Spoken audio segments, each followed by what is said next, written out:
The 911 dispatcher's voice crackled over Margaret Henderson's phone as she stood shaking on my front porch, her expensive heels digging into the welcome mat. She screamed into the receiver with a pitch sharp enough to pierce eardrums, insisting that I had assaulted her and that she had uncovered proof of illegal activity inside my house. What she deliberately left out while speaking to the overwhelmed dispatcher was that she had just forced open my locked safe and taken highly classified FBI files from an ongoing federal case.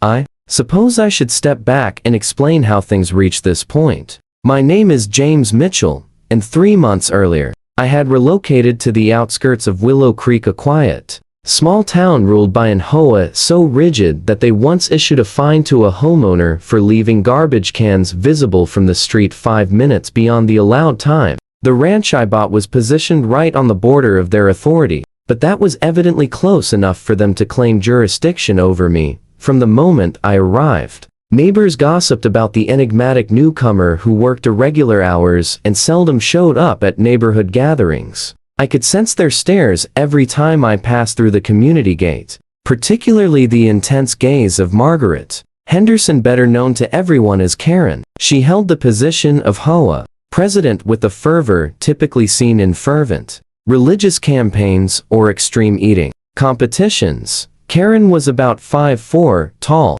always dressed in her signature outfit of crisp khakis and soft pastel cardigans, topped with immaculately styled blonde hair that stayed perfectly in place, no matter how hard the wind blew. She carried a clipboard wherever she went, and had committed every HOA rule to memory, able to rattle them off quicker than most people could recite the alphabet. Her greatest pleasure appeared to be inventing infractions that didn't actually exist. Our first encounter happened less than 72 hours after I moved in, when she showed up at my door with her clipboard and a forced smile stretched across her face. In an overly sweet tone, she told me that my moving truck had remained in my driveway 6 minutes past the HOA's limit for commercial vehicles. When I noted that the truck had already left, she merely jotted something down on her clipboard and warned that she would be keeping an eye on things. And keep an eye she did. I soon began spotting her silver SUV driving slowly past my property at odd hours. She would decelerate near my driveway, occasionally stopping altogether to snap pictures with her phone. One time, I caught her pressing her face against my workshop windows while I was inside performing routine equipment maintenance. When I swung open the door to challenge her, she insisted she was merely checking my property line for possible fence issues. Matters worsened when she started tailing me whenever I went into town. I'd notice her at the hardware store, hiding behind racks of paint cans. She'd materialize at the feed store, feigning interest in chicken wire while spying on me as I loaded supplies. Even the owner of the local coffee shop told me she had been inquiring about my buying patterns and asking if I appeared suspicious in any way. I stuck firmly to my role as an ordinary rancher, never providing her with anything substantial to fuel her suspicions. Yet Karen's fixation only intensified. She began mailing me citations for ever more ridiculous violations. My mailbox supposedly stood 2 inches too high. The shade of my workshop door fell outside the approved earth tone range. Tire marks from my truck on my own gravel driveway were deemed unacceptable landscaping. Then arrived the afternoon that altered everything. I had traveled to the city for a standard debrief with my handler, an appointment that kept me away for several hours. Upon my return, I immediately sensed something was wrong. My property gate was slightly open, even though I clearly recalled latching it shut. Fresh footprints trailed from the gate straight to my workshop, where the door displayed obvious signs of forced entry. Inside, my deepest concerns became reality. The concealed panel I had built to hide the safe dangled loosely, its wooden edges splintered from where it had been violently pried open. The safe, a top-tier security unit meant to resist any casual burglar, was gaping wide. Its advanced lock had been defeated with some sort of specialized electronic tool, and everything inside had vanished. A chill ran through me as I grasped the gravity of the theft. 3 flash drives holding surveillance video of primary targets, extensive records of money trails connecting several local business leaders to an area crime network, photographs and audio files collected during 18 months of meticulous undercover operations. All of it was intended to dismantle a ring responsible for distributing illegal firearms and narcotics throughout the region.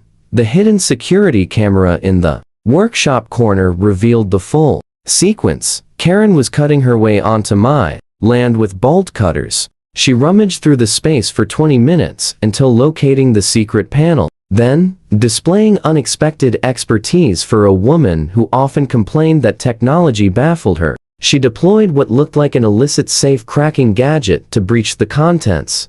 I observed her expression shift from triumphant glee to puzzled alarm as she scanned the files. Even someone as self-absorbed as Karen couldn't miss the official FBI headings and confidential stamps. Yet rather than promptly returning the materials or alerting proper authorities about what she had found, she crammed everything into her large purse and hurried away. That sequence of events led directly to the current scene. Karen on my porch, hysterically yelling into her phone about the threat posed by the criminal next door. Evidently, after getting home and examining the stolen items more thoroughly, she concluded that her smartest move was to dial 911 and pretend she had been conducting a legitimate probe into odd behavior when I supposedly assaulted her. I opened my front door right as she was inventing details of non-existent injuries for the dispatcher. Her eyes widened in terror upon seeing me calm, composed, and clearly unharmed, proof that no attack had occurred. She stumbled backward, almost falling off the porch in her high heels.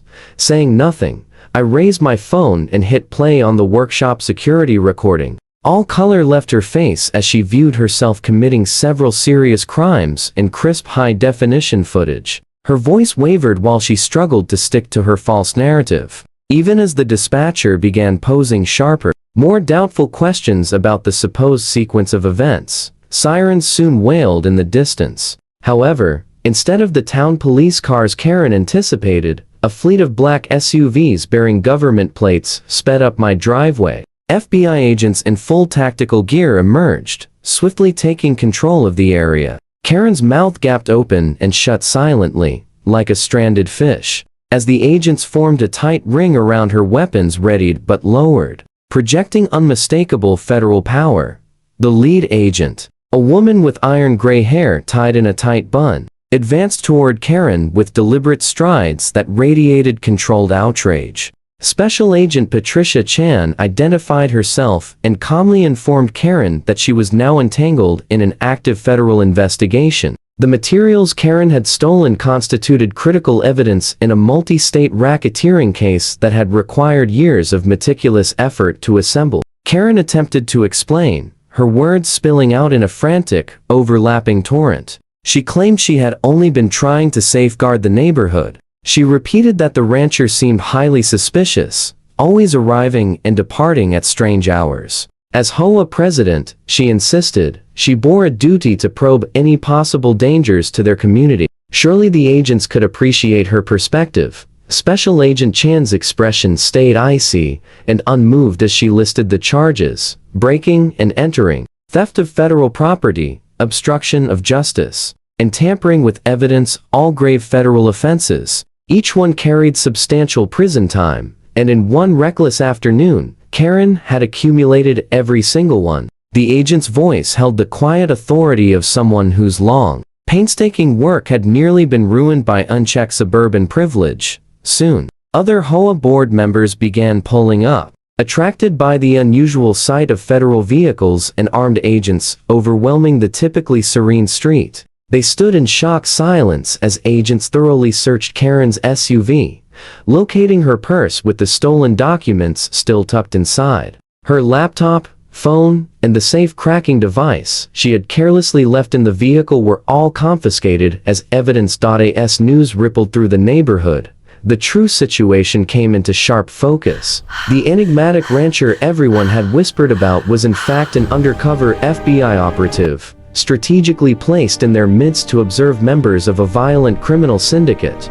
His irregular schedule and guarded demeanor were not indicators of wrongdoing, but essential measures taken by someone endangering his own life to safeguard the public. Karen's relentless stalking and eventual burglary had risked exposing his identity, jeopardizing both the entire operation and his personal safety. Years of delicate intelligence gathering now teetered on the brink, because one woman refused to stay out of matters that did not concern her. The syndicate under scrutiny maintained informants throughout the region, and word of heavy FBI activity would travel fast. The agents labored through the night, evaluating the fallout and attempting to rescue whatever remained viable of the mission. My handler arrived shortly afterward, his face etched with grim frustration. Leadership opted to advance the timetable dramatically, executing arrests on key suspects before they could eliminate evidence or disappear. It was a far from optimal strategy, but Karen's interference had left them no alternative. Meanwhile,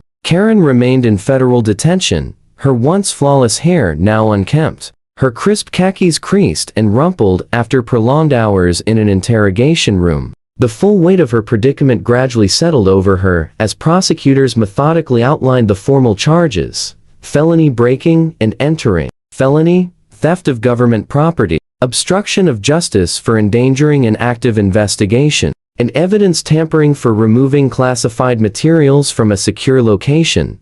Her hurriedly summoned suburban attorney grew visibly paler as the prosecutors detailed mandatory sentencing guidelines. Each count alone warranted years in federal prison, and given the extensive harm inflicted, the government showed no interest in leniency. They possessed recordings of her prior harassment campaigns, documented instances of trespassing, and irrefutable high-definition video of the crimes themselves. The following day, the HOA board convened an emergency session and voted unanimously to strip Karen of her presidency. Her decades-long dominance over neighborhood affairs concluded quietly with a straightforward voice vote and no ceremony. Local media quickly latched onto the story, and soon Karen's image dominated television broadcasts under headlines about the HOA president who inadvertently burglarized the FBI. Her thriving real estate career built entirely on her image as a respected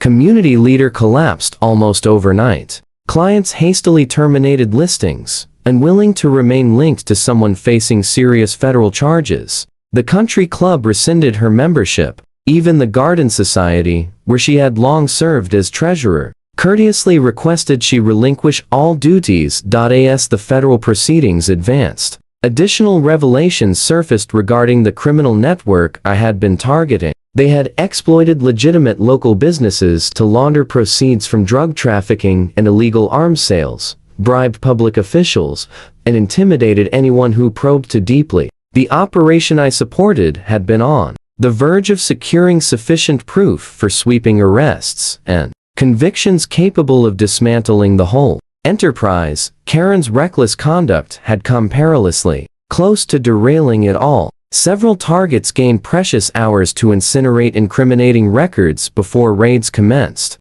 Others vanished from the region, necessitating costly nationwide pursuits. The once solid case now contained gaps that prosecutors would need to navigate, all traceable to one woman's conviction that she alone knew best. Plea discussions stretched across months. Karen's defense counsel pleaded for mercy, portraying her as a well-meaning but overly enthusiastic citizen simply striving to shield her neighbors. Prosecutors rebutted emphatically, highlighting the enormous disruption, squandered resources, and fugitives enabled by her meddling. Ultimately, Karen appeared before the judge for sentencing, devoid of her former bravado. The woman who once tormented residents over minor infractions like grass length or mailbox shades now answered for major federal felonies. The judge remarked on the stark irony of an individual so fixated on petty rules demonstrating utter contempt for actual laws. He imposed a sentence of 5 years in federal prison, followed by 3 years of supervised release. Monetary penalties proved equally punishing, fines amounting to $250,000. Plus full restitution to offset expenses stemming from the compromised investigation. Karen's composure shattered as the judgment was pronounced. Her hands trembled uncontrollably while the prospect of spending the next 5 years incarcerated fully registered.